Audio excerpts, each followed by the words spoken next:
So guys, Barrett Freeman here with the PropertyTales podcast. I'm here with my sales manager, Tonya Freeman. How are you? I'm good. Does everybody know we're related?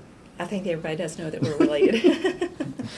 Yeah. I got a horrifying email 2 days ago, just spam email. Yes. It's a company that will lend against your commission early. That's terrible. How many deals fall through? Oh my gosh. Yeah. You can have what you think is a solid deal, great loan, and they go all the way through the process, and then a week before closing, they open up a credit card or change jobs or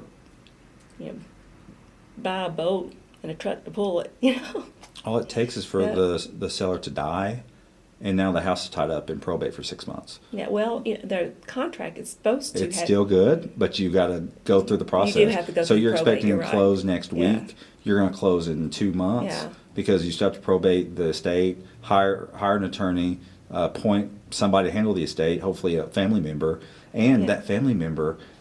Even though the person that's passed has a contract with you, they can actually hire another realtor. They can fire you and hire another one in the middle of it. They can. They're in charge. Yeah, absolutely. So there's a lot. So that's all it takes, and all of a sudden you got this loan from this company for $3,000 against your commission. That's terrible. Like in probate, can't they? Like you close on the deal, and then when they close on the deal, that money, the closing, go into an escrow account until it goes through probate. That's how it works. Yeah. No, it goes into an escrow account that belongs to the estate. Right. Yeah, and it sits there.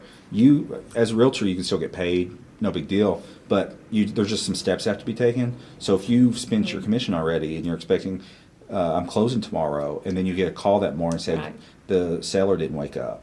Yeah. It's like, all right, well, we got to move the closing until we go through just the normal steps. You file a petition to probate the estate, you're not getting a hearing for 2 weeks. So there's 2 weeks, and then whoever is appointed, hopefully they don't have a brother, sister, wife that's a realtor. They could easily just hire them. You still get your quantum merit commission, meaning work you did. Yeah. You earn your commission when you get a contract, but all of a sudden they can still bring a realtor in. It's unlikely, very unlikely. Because I would think that contract would protect you too, because you're curing calls. It's very unlikely. But my biggest, that's 0.1% chance. The biggest risk, though, is just you're waiting on to close tomorrow. All of a sudden, you're at least not closing for 2 or 3 weeks, and you've already spent your commission. So anyway, what got me down that tangent was just that horrifying email. That's terrible. I mean, it's predatory. I think it is too. But whatever. I mean, it's capitalism. It's participating in the economy, and it's capitalizing on our industry where there's delayed gratification. I made a deal. Yeah. Okay. See it. Hopefully, I see a check in 30 days. More likely, 45. Yeah. So it's just tough. Yeah. You have a house worth $300,000, and you had an appraisal come in too low. Yes. What was the appraisal? $285. What was the original appraisal? $269, I think. Yeah. So you had to deal with a buyer for $300. Yes. The appraiser. $299. The appraisal came in at $269. Yeah. So what are your options when that situation happens? The appraiser was really kind. He called me and wanted to know where I got my comps, and it's in an area where they haven't had any. Well, it's been that way nationwide, but there's not been a whole lot of activity. Point this at your mouth, Go ahead. All right. There haven't been a lot of sales. It was impossible to find comps. I looked at the competition. Very rural area. Very. Yeah. Yeah. In that it's, well, I'm not going to tell the city, but it's in an area where this particular town in this county, the population is like 309 or 10 or something like that. So, of course, we went out into that county. So if you cannot find comparables, so we'll say comps, but it means comparables, and comparables is when you're trying to find properties that are similar to your subject property. That have been sold recently. That's been sold recently, ideally within the last 6 months. Then you can keep going out until you actually find some. If you can't do that, then you can actually go to different areas, but the demographics have got to be the same. So it's got to be the same median household. I mean, they even look at transportation. how many cars they have in the house, the school grade, however that works, and just. But anyway, that's what we had to do. It's the first time I've ever had to do that.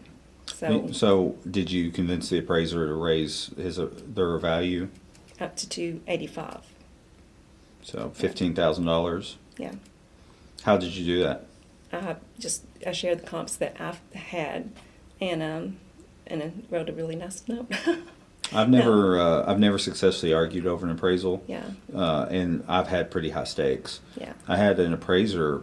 We bought a house for $30,000. We were going to put $50,000 in it, and based on our market analysis, the house would have been worth $120,000. Yes. The appraiser didn't take in consideration the improvements we were going to put into it, and gave the bank a $30,000 appraisal. Oh no. And the bank couldn't. The bank knew that the appraiser made a mistake, but they still had to go with that original appraisal. Absolutely. Yeah. And we didn't, so they couldn't fund the construction like we were planning, so we had to do the construction out of pocket. And this was back when we were just starting out, and we didn't have $50,000 laying around. Right. So what it did was, instead of doing the remodel in 3 months, it took us 8 months because we had to pay for it as we had money. Right. And the house sat empty, but also sat unremodeled for long periods of time. I'm sure people were on the neighbors and the people in the neighborhood were wondering why that house wasn't remodeled already, because it wasn't a big house, but that appraiser had messed us up so bad. Yeah. It took us 1.5 years to recover from that mistake that appraiser made. I think this appraiser really wanted to find the comps to back mine up, but I think he was also afraid to, because they have liability insurance or liability as well. So and to err on the side of caution, I don't blame him. I mean, it's really hard to find any comps for it. There was other houses that were what we say the active listings. That's the competition. So my seller really wanted to be competitive. She wanted to sell it quickly. So we got the comps that I found, and then I looked at the competition, and we priced ours below the competition, and they still struggle. Sure. And every appraiser does it differently, but they clearly didn't care what was the competition. They were just looking backward. Right. They're not going to, but. And I know a lot of appraisers, and a lot of them do it differently, but every once in a while you get this appraiser that tries to be a hero and says, I don't think the market's right. I've seen that. I know that 3 houses have sold for that, but they shouldn't have. And I've seen that too. They feel like that it's, yeah, this market's ridiculous. I don't agree. Right. So you don't have to agree. And just use the comps that you have. No, but that's the way they do things. Some of them do. And we have a list of appraisers. These guys we haven't seen in a while, maybe because they don't do it anymore. But that if the bank said we gave it to so and so, we'd be like, they're horrible. Yeah. We're going to go to a different bank if you use that appraiser. Yeah. Like, it's not fair maybe for that appraiser, but they did such a bad job before and caused us lots. Like, for example, that deal I just told you about. Yeah. He cost me so much time and money that it made us sick. We thought about not firing him. We thought about suing him. Like, we had some options. We just kind of ate it. And just said, we're just never. If his name comes across our desk again, we're not going to use him. Well, it's worth not doing business with that bank anymore. Right. And the bank doesn't have the bank's hands are tied. They have to put it out on the market, and they have to keep an arm's length distance between them and the appraiser to make sure they're not influencing. Because the bank wants to loan money. Right. But they can't make it look like they're exerting any influence on the appraiser, saying we need this number, otherwise we can't do the deal. Absolutely. The Fed gets mad at that. Well, the bank examiners get mad at that, and the auditors. This particular house, I told the seller before we got it on the market, and we can price it below your competition, but most of the time it's not going to sell at list price. In that area, it was 94. Everything was selling about 94% of list price, and that's what I told her. It went under contract one time but it had a kick-out clause, and that actually was $285. Then if that contract fell through because somebody initiated that kick-out clause, then it went under contract again at list price. And interestingly enough, that went into contract with two couples that were going to use the property for like vacation. There's like I don't want to still don't want to tell where it's at, but an area there that they visit a couple times a year, and they wanted the garage so that they could put their off-road vehicles in that garage. It was a detached garage, so they ended up getting out because the garage wasn't up to par what they thought. It actually had a leak in it. Detached garage leak. Yes, and it was like a screw that had rusted.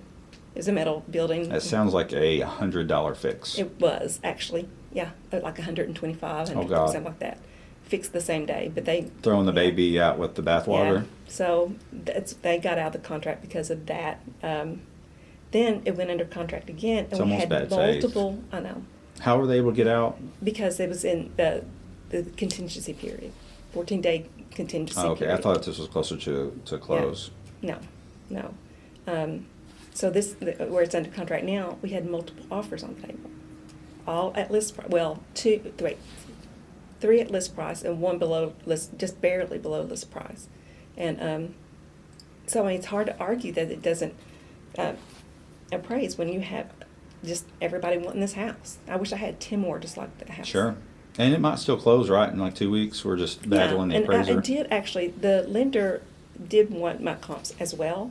So I sent whoever the processor, I sent them the comps, and I sent them where I found like the demographics. I sent all that, and I sent them sources where I found all this information. I'm just waiting to hear back. So it still may appraise for what we've got under contract for. We'll see. All right. Well, this has been an episode of the PropertyTales podcast. Thanks for joining me, and we'll see you next time.